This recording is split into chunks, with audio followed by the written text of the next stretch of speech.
Glad that you showed up. I'm so glad. Yes.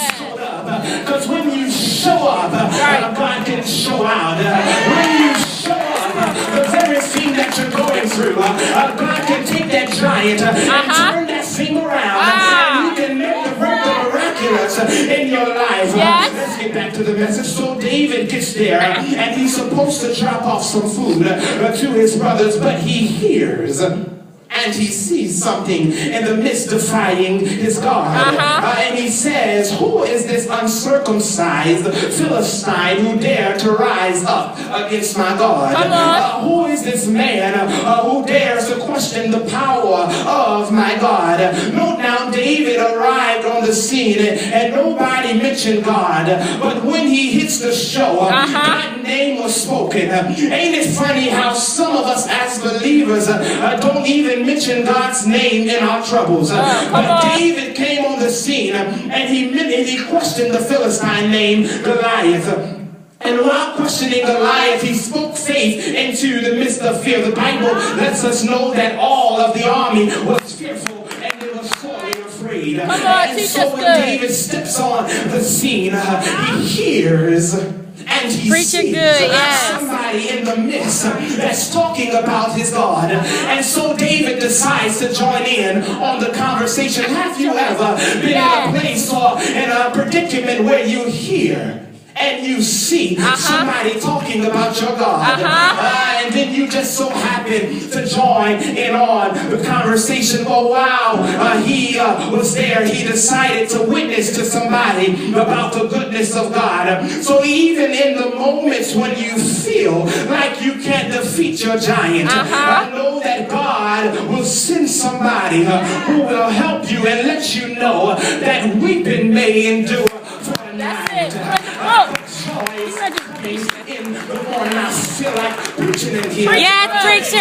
David shows up on the scene and he says, forget Goliath. I know of a God who is able to turn the thing around. David shows up, and when you show up, it gives God the opportunity to show out. So David gets on the scene and he says, forget Goliath. I know God, and he's able to get me through the test. Preach it good, sir. Now, they come in different shapes, forms, and sizes. So understand that Goliath was not David's giant, but Goliath was Saul's giant. Now that back in this time, when the army had to fight, that the king was usually the tallest person in the place. Y'all know what I'm talking about. Preach it good. And so the tallest person had to fight the tallest person. And the weakest person had to fight the weakest person. Look now, Saul is a king. And Saul now, he is, in the biblical text, the tallest man in Israel. And Goliath is the tallest man in the Philistine. And so Saul is supposed to fight Goliath. But what you don't even know is that God will send somebody to tackle your giant. Saul was the king, David was the upcoming king, and so David was not even supposed to be in the battle. God had a plan up his sleeve. God has a plan up his sleeve. Know that he will work it out for your good. So David fights Goliath, and the Bible lets us know, forget these notes, the Bible lets us know that David gets 5 stones, and some of us may think that he gets 5 stones because he is afraid, but my good friend Google tells me that he gets 5 stones because Goliath has 4 more brothers, and so he said, I'm gonna kill him with this one, and then I got 4 more for his brothers if they come. Say neighbor, David said, I got this. Tell your neighbor, don't worry about the giant. Say, I got this. I got this. But I want you to know that when the giants come up in your life, know that no weapon formed against you shall prosper. And every tongue that shall rise up against you, it has to go. Look at your neighbor and say, neighbor, I got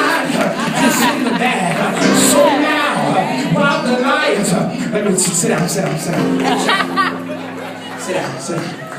So now, Preaching real good. So now, Saul is the king, and David is the upcoming king. And Saul is the tallest man in the Israel nation.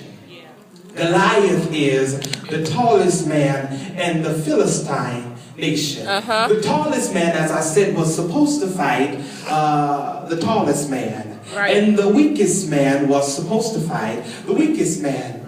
So, some of you may be facing giants that's not even your giants. You want to know how I know? Because Saul is the tallest man, right, and Goliath is the tallest man.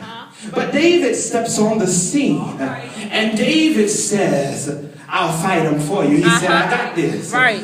So when David said that I got this, his brothers hear that he says that he got this. And so he said, what are you doing? He said, who did you leave daddy's few sheep with? So his brother is now mad because he comes to fight Goliath. And then Saul says to David, he says that you're too young to fight in this army. But I got news for you. David had to pause for a minute. If you look back at the text and you read it when you get home, you'll notice now that David said to Saul, he said, can I testify for just one moment?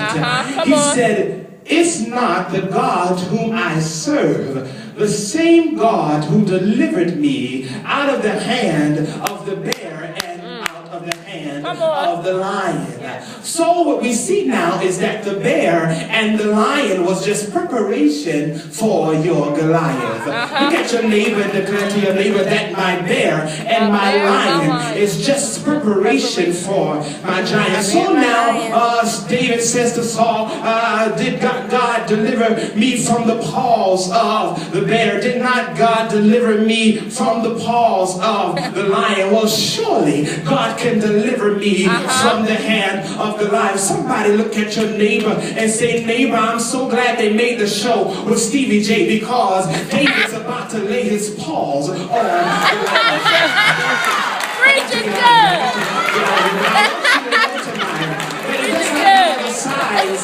Giants come in different size, shapes, and forms. They come in different colors. They don't care who you are or where you may be at in life. So now, as he says to Saul, he says, I got this. And Saul said, well, let me dress you in my garment. Let me dress you in my armor. And what we did not understand was that David was not even equipped to wear Saul's garment. So David said to Saul, he said, I'm going to take off your garment and I'm just going to go. Look at your neighbor and say, neighbor, I got this. So now as David, he gets to the battle, they say he go down to the brook and he grabs 5 smooth stones and he grabs it and he put it in his bag. And when he put the stones in his bag, he runs after Goliath. Somebody say he runs after Goliath. And when he runs after Goliath, Goliath is approaching David. And David digs in his pocket and he takes out the stone and he throws the stone. And when he throws the stone, he hits Goliath right in the forehead. And the Bible lets us know that Goliath falls down to the ground. Somebody look at your neighbor and say, neighbor, David had it. David had it. So now David had it. So if I can leave you, and then I'm going to my seat, if I can leave you with 3 points, I want you to know the first point is avoid negative people. This is how you're going to defeat your giant. They say that you can't make it, and they may say that you won't make it out. But they said to David that he was too young. They told him that he wasn't even equipped to fight in the army.